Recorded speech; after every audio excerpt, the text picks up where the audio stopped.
ये कहानी शुरू होती है 17 नवंबर 1906 जापान के एक छोटे विलेज कोमियो विलेज से। एक ऐसे लड़का का जन्म हुआ जो आगे चल के पूरा इतिहास बदल दिया। Soichiro Honda.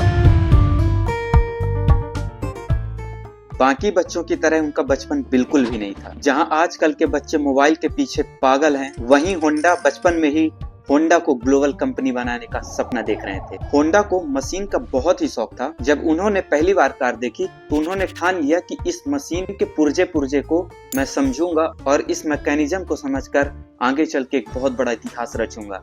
उसी समय होंडा ने ये चीज ठान लिया था। सिर्फ 8 साल का लड़का जो अपने डैड के साथ साइकिल रिपेयरिंग के दुकान में काम करके मदद कर रहा था, किसको पता वो आगे चल के ऑटोमोबाइल इंडस्ट्रीज में तहलका मचा देगा। जब होंडा 15 साल के हुए तो उन्हें लगा कि मैं अपने सपने को पूरा करने के लिए हमें यहाँ से कहीं जाना पड़ेगा, और वही सपने को पूरा करने के लिए वो 15 साल की उम्र में स्कूल छोड़कर 800 कोई में अप्रेंटिस के लिए टोक्यो जाने का निर्णय लिया। लेकिन टोक्यो जाने से पहले उन्हें सबसे पहला स्ट्रगल फेस करना पड़ा। उनके पिताजी गिहू होंडा एक ब्लैक स्मिथ थे और उनके पास एक छोटा रिपेयरिंग गैरेज भी था। वो चाहते थे कि होंडा उनका काम संभाले। बेटा, मैं चाहता हूँ कि तुम हमारी शॉप को संभालो। पर पिताजी, मुझे तो इंजन बनाना अच्छा लगता है, मैं यहाँ बेहतर नहीं कर पाऊंगा। वहीं सोचाइरो होंडा का मन मशीन्स और इंजन्स में लगा रहता था। इसी इरादे को देखते हुए उनके पिताजी ने कहा और इरादा बदला कि जाओ होंडा, अपनी तकदीर बदल। 15 साल की उम्र में उन्होंने अपना बोरिया बिस्तर बांधा और 8 सकोई के लिए निकल गए। जापान में 8 सकोई एक major automobile and motorcycle repairing garage था, जहां उन्होंने घंटों घंटों मशीन्स के साथ काम करके अपने 15 साल से 21 साल के उम्र के बीच में मशीन के सभी एक्सपेक्ट्स को समझा और आगे अपने जर्नी को बढ़ाने के लिए बिजनेस मॉडल में एंट्री ली। क्योंकि 21 साल के उम्र तक में उन्होंने अपनी रिपुटेशन को टॉप नॉच कर लिया और उन्होंने एक ब्रांच खोला और वे इम्प्रूवमेंट करने लगे। उन्होंने कई मशीन्स का इम्प्रूवमेंट किया, जैसे कि installing better function fire engine, modifying buses और ऐसी कई चीजें। और उन्होंने अपने ब्रांच का एक निकनेम भी रखा, एडिशन ऑफ हामामात्सु,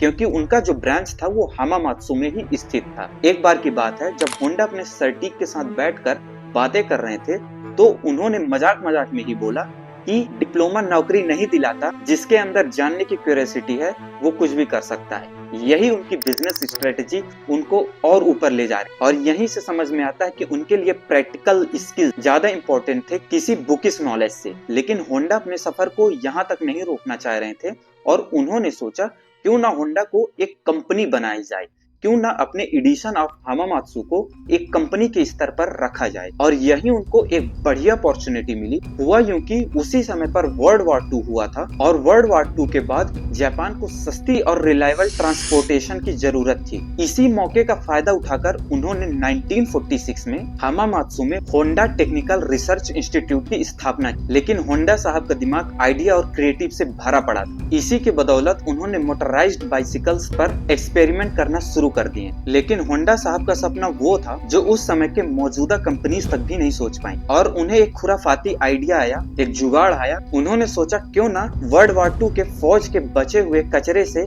कुछ बनाया जाए, और इसी की तलाश में वो निकल पड़े फौज के जनरेटर इंजन्स ढूंढने। This is not just an engine, it's the identity of an era which gave power a new meaning, and now this story is about to change.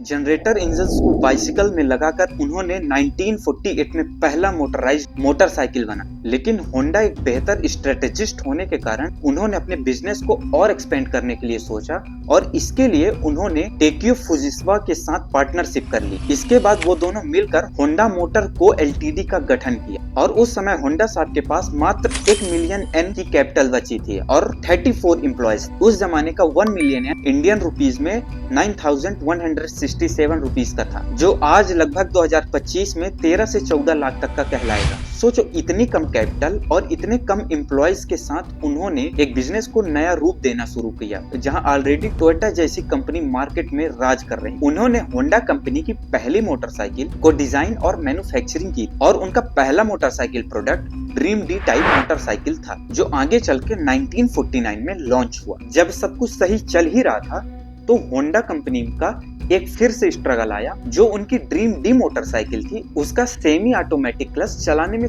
थोड़ा अनकंफर्टेबल था और 1952 तक एक बोर्ड क्राइसिस आई जिसमें 4 Honda models के defect एक साथ आए। उन 4 होंडा मॉडल्स में कुछ डिफेक्ट्स थे जैसे कि इंजन ओवरहीटिंग, कार्बोरेटर ट्रबल वगैरह वगैरह, लेकिन स्ट्रगल रुकने का नाम ही नहीं ले रहा था और फिर से एक समस्या आ गई। उसी समय पर कोरियन वॉर बूम अचानक खत्म हुआ जिससे होंडा अपने न्यू इक्विपमेंट बिल को पे नहीं कर पाए। इस फाउंडिंग के बाद का सबसे बड़ा क्राइसिस बताते हैं कॉर्पोरेट हिस्टोरियंस। लेकिन होंडा और फुजिस्वा ने बिना घबराए हुए एक आइडिया सोचा और वो सप्लायर्स के पास गए और सप्लायर से बोल्डली नेगोशिएट किए। क्योंकि फुजिस्वा फाइनेंस संभाल ही रहे थे तो उन्होंने मेन बैंक के पास जाकर एक रेयर अपील की और वर्कर से भी पे डिफरेंस एक्सेप्ट करने की मांग की ताकि उनकी कंपनी इस सिचुएशन को भी टैकल करके बची रहे। और इसी बीच होंडा के इंजीनियर्स ने जोर शोर से काम चालू किया और ड्रीम मोटरसाइकिल्स के इशू फिक्स करने लगे जो बाद में जाकर होंडा का ड्रीम मॉडल बेस्ट सेलर्स बना। देखा जाए तो होंडा के करियर में कई बार क्राइसिस आई। इसके पहले 1939 में उनके बहुत सारे ट्रायल्स फेल्स हो गए। एक टाइम पे मौजूदा टोयोटा कंपनी ने 50 में से 47 पिस्टन रिंग्स को रिजेक्ट कर दिया था, लेकिन होंडा ने रात भर मेटलर्जी की किताबें पढ़कर और स्टील मिल्स, यूनिवर्सिटीज घूम कर सॉल्यूशन ढूंढा और कंपनी में 2000 तक वर्कर बढ़ चुके। लेकिन वर्ल्ड वॉर 2 के कारण टोकई सेकी वार टाइम कंट्रोल में चला गया जिसके कारण उनकी कंपनी से कई एम्प्लॉइज को निकाल लिया गया वॉर के लिए और उनका जो पुराना हामामात्सु प्लांट था बॉम्बिंग के कारण डिस्ट्रॉय हो गया था। लेकिन होंडा ने उन्हीं आर्मी के डिस्कार्डेड गैसोलीन से मशीनरी रिबिल्ड की थी। जहां सबको लगा कि होंडा का बिजनेस फ्लॉप हो गया है वहीं उन्होंने चमत्कार कर दिखाया। होंडा ने अपनी कमर कस ली और अपने बिजनेस को रिस्ट्रक्चर किया और यहीं से हर एक बिजनेसमैन को एक सीख मिलने वाली। फुजिस्वा ने अपने कंपनी में खुद को मैनेजिंग डायरेक्टर के रूप में ज्वाइन किया और फाइनेंस सेल्स का जिम्मा संभाला, जबकि होंडा ने इंजीनियरिंग पर ध्यान देते रहे और फुजिस्वा ने सेल्स नेटवर्क को तेजी से एक्सपेंड किया। 1950 तक उन्होंने बाइसिकल इंजन को ताइवान तक एक्सपोर्ट किया और टोक्यो में एक सेल्स ऑफिस भी खोला। तो यहाँ से एक सीख मिलती है कि सही टाइम में क्या स्ट्रेटेजी अपनाना चाहिए। अगर आप 2 लोग पार्टनर हैं तो जिसका जिस क्षेत्र में ज्यादा इंटरेस्ट है वो अपने बिजनेस को अपने हिसाब से डिस्ट्रीब्यूट करें, जैसे कि होंडा और फुजिस्वा ने किया। सिचुएरा होंडा के लीडरशिप में कंपनी ने कई सारे रिवोल्यूशनरी टेक्नोलॉजी इंट्रोड्यूस। शुरुआत में उन्होंने खुद मैन्युफैक्चरिंग टेक्निक पर काम करके खुद को बेहतर बनाया। वर्ल्ड वॉर 2 तक में उनके पास 100 से ज्यादा पेटेंट थे, जैसे कि एक एडवांस पिस्टन रिंग डिजाइन। लेकिन होंडा यहाँ तक नहीं रुके, फिर उन्होंने रेस करने को ठानी और कहा रेस करनी। कंपनी ने आइल ऑफ मैन टीटी जैसे लेजेंडरी रेस में एंट्री ली 1959 और उनकी 125 सीसी क्लास में टॉप पोजीशन ले ली। सिर्फ बाइक्स ही नहीं, 1963 में S500 स्पोर्ट कार लॉन्च की और 1972 में CVCC इंजन लाया। CVCC का फुल फॉर्म है कंबाइंड वर्टेक्स कंट्रोल्ड कंबशन। इस इंजन ने अमेरिका तक के मार्केट को फोड़ के रख दिया। CVCC इंजन जो बिना कैटालिटिक कन्वर्टर के US कमीशन लॉज पास कर गया। पूरी इंडस्ट्री शॉक में थी। होंडा का फोकस क्लियर था, high performance and high fuel efficient engine. जैसे लॉस एंजलिस टाइम्स ने लिखा, he builds engine that transform motorcycle into global transport. और यही विजन उनको कार और एविएशन तक ले गया। एक छोटी बाइसिकल इंजन से world top class Soichiro Honda ने होंडा का इंजीनियरिंग DNA डिफाइन किया। होंडा की एक फिलॉसफी थी, first customer Joy, respect and the 3 Joy of buying, selling and creating. Even in his 60s Honda खुद मोटरसाइकिल और car prototype test करते थे। क्वालिटी के लिए कोई कंप्रोमाइज नहीं, डाई कास्ट इंजन पार्ट हो या इम्प्रूव्ड मशीन, सब कुछ बेस्ट होना चाहिए था। उन्होंने जब टेक्यो फुजिस्वा के साथ पार्टनरशिप की तो एक गोल्डन बैलेंस बन गया, क्योंकि होंडा टेक्निकल मैटर संभालते थे और फुजिस्वा फाइनेंस वगैरह। और दोनों का मंत्र था कैरी आवर ऑन टॉर्च, यानी कि खुद बनाना और कॉपी नहीं कर। 1951 की एक फोटो में होंडा राइट में दिखते हैं और फुजिस्वा लेफ्ट में, एक विजनरी और एक स्ट्रेटेजिस्ट के तौर पर। लेकिन होंडा पैशनेट नहीं,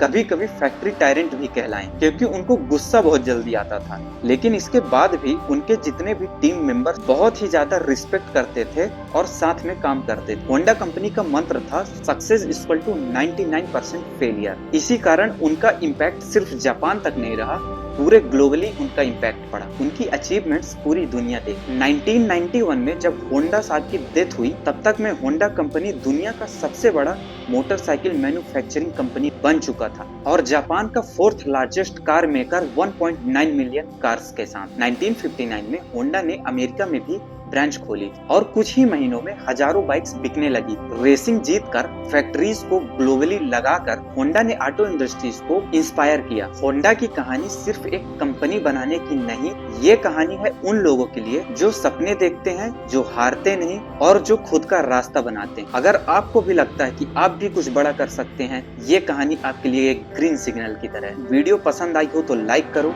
शेयर करो और चैनल को सब्सक्राइब करना मत ही भूलना, क्योंकि ये वही जगह है जहां आपको मोटिवेशन, नॉलेज, रिसर्च सब कुछ मिलता है। मिलते हैं अगली वीडियो में। जय हिंद।